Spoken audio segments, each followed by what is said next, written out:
But in the 21st century, there are a number of those. And, a couple just as examples. One was who makes the rules internationally? And what are those rules? And it wasn't going to be so simple as to say everybody kind of integrates into this, a Western liberal system, because frankly, it hadn't worked equally well for all parts of the world.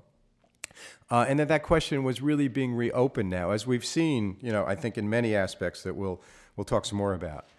Secondly, the 20th century, the economic debate was capitalism was better than socialism. Got that, done that, debate over.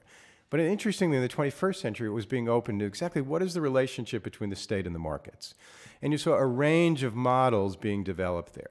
Sure, China and India and Brazil were more capitalist than they'd been, but they had a very significant role for the state in their economies. And we wrote this before the full effects of the 2008 financial crisis had hit, which I think even accentuated that.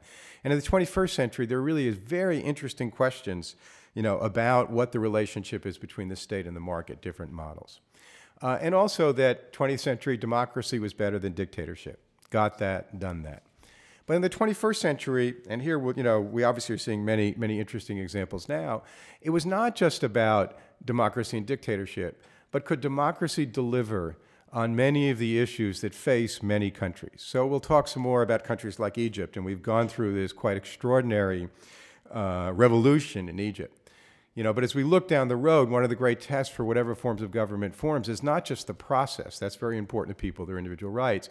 But will it have the capacity to deliver on the fundamental issues that these countries face? And so we really wanted to say that a lot of these big questions were being reopened, much more so than the election of Barack Obama necessarily would settle them.